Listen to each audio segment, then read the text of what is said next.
Now, quote, "Who are to be the electors of the federal representatives?" James Madison asked at the Constitutional Convention. Quote, "Not the rich more than the poor, not the learned more than the ignorant, not the haughty heirs of distinguished names. The electors are to be the great body of the people of the United States." That noble principle, mass participation in representative government, might have been the object of the founders, but it was not a practice.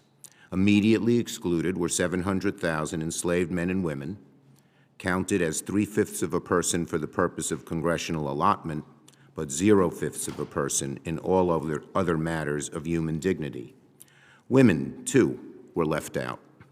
Voting requirements were left to the states. So despite Madison's sentiments at the time of our Constitution's ratification, you had to be a white, male, oftentimes Protestant landowner to vote. By the election of 1800, barely more than 1 in 10 Americans were even eligible to vote. Of the 16 states then in the Union, all but 3 limited suffrage to property holders or taxpayers. How many in this room would have been able to participate in those early elections? Not very many. But ever since, Americans have sought to right that wrong and establish the United States as a full democracy. We fought a bloody civil war to end slavery. Women organized and reached for the ballot. The civil rights movement brought an end to the vicious segregation of the mid-20th century. And here in Congress, we passed the Voting Rights Act, the National Voter Registration Act, the 14th, 15th, 19th, 23rd, 24th, and 26th Amendments, all to expand the franchise until there were no more boundaries.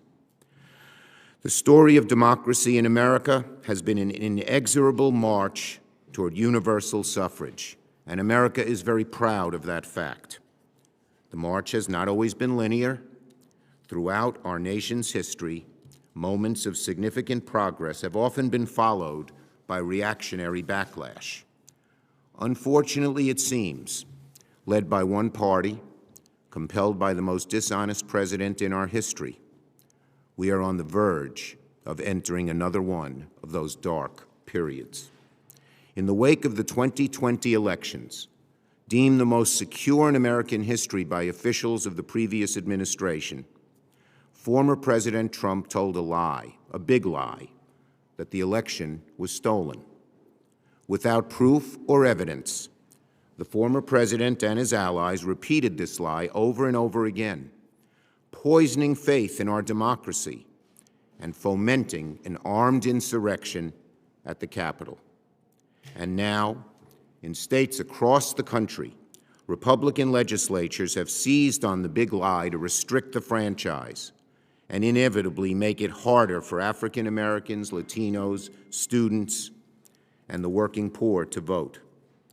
Here in the 21st century, we are witnessing an attempt at the greatest contraction of voting rights since the end of Reconstruction and the beginning of Jim Crow.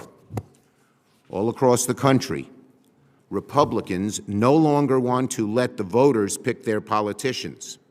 They want to let politicians pick their voters, deliberately targeting all the ways that younger, poorer, and non-white Americans typically access the ballot. Iowa cut early voting by 9 days, restricted absentee voting, and will close polls an hour earlier. Montana ended Election Day registration and will no longer allow student IDs to be used as a primary form of identification. In Florida, where African Americans and poorer voters rely on after-hours drop boxes, Republicans limited their use. In a landmark moment for the First Amendment, the press was not allowed to attend the governor's signing ceremony, except for Fox News. In Texas, Republicans advanced 2 voter suppression bills, one in each chamber. The original bill in the Texas State House specified that its purpose was to maintain, quote, the purity of the ballot box, unquote, a euphemism that dates back to the 1800s and was used as justification for Texas's sordid history of all-white primaries. The offensive language was eventually stripped from the bill, but much of the policy remained the same. In Arizona, a state representative defended Republican attempts to limit ballot access by saying quite succinctly that, quote, everybody shouldn't be voting, unquote. In the time since this committee met, the state of Georgia has made it a crime for volunteers to provide food and water to voters waiting in long lines at the polls. I mean, my God. Why aren't my Republican colleagues outraged by this?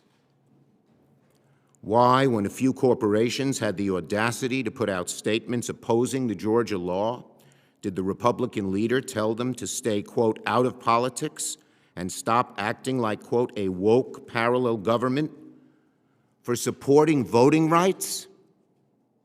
What have we come to? What have we come to? I want to be very clear today. These laws have no justification rooted in fact or purpose other than the desire for raw political advantage. Don't tell us these laws are about voter fraud. You're more likely in America to be struck by lightning than commit voter fraud. Don't tell us these laws are about strengthening our elections. Shortening the early vote doesn't strengthen our elections. Limiting the number of drop boxes doesn't strengthen our elections. Criminalizing food and water to voters doesn't strengthen our elections. These laws are about one thing and one thing alone: making it harder for Americans to vote. They are reprehensible in my judgment. They are anti-democratic in the judgment of most, and they carry the stench of oppression. In democracy, when you lose an election, you try to persuade more voters to vote for you. You don't try to ban the other side from voting. That's what Orban does. That's what Erdogan does. That's what dictators do. So what are my Republican colleagues in the Senate going to do? These laws carry the stench of oppression, the smell of bigotry. Are you going to stamp it out, or are you going to allow it to be spread? I plead with my Republican colleagues, think twice. I plead with Leader McConnell, think twice. The eyes of history are on all of you. Where are you going to stand? Think twice, please, my Republican friends. Think twice, Leader McConnell. President Trump told a big lie, one of the biggest ever told. We all know that. Every single person in this room knows that. Every single person. And it's taking root. This big lie is taking root in our country, not just in the minds of his voters, but in the laws of the land. When you perpetuate or tolerate lies about the election like this, you erode our democracy. When people don't believe elections are on the level, it places us on a road to autocracy. Who knows what will happen next? Who knows? This is a sad and dark moment, I must say, for the Republican Party.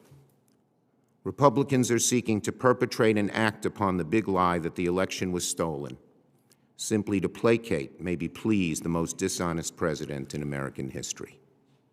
And unfortunately, the big lie is spreading like a cancer among Republicans. It's enveloping and consuming the Republican Party in both houses of Congress. Down the hall from us, House Republicans are plotting the demotion of a Republican member for the crime of repeating the truth, that Joe Biden is the President of the United States and that Donald Trump is lying. Liz Cheney spoke truth to power, and for that, she is being fired. Here in the Senate, Republicans appear content to allow the sacred right to vote to be taken away from millions on the false ground that there was fraud, something for which there is no evidence. Even my good friend from Missouri thinks we have to stop future fraud, stop people from voting because there might be future fraud. That's not the way to do this. Every Republican in this room knows Joe Biden won the election fair and square. Everyone. Everyone knows that Donald Trump perpetrated the big lie. But unfortunately, it seems the price of admission in today's Republican Party is silence in the face of provable lies. Lies that right now are poisoning our democracy and exciting a plague of voter suppression. And this is a danger, not just to the Republican Party. I believe it's a danger to the Republican Party, and we need two strong parties. But it's a danger to the Republic. Aren't there a few Republicans who will refuse to follow the rush of their party, who will follow the example of Liz Cheney here on this committee today? Maybe there'll be a Republican who will support this bill, or at least offer constructive amendments. I hope there will be a few. I hope and pray. The bill before this committee has a very simple premise: make it easier, not harder, to vote.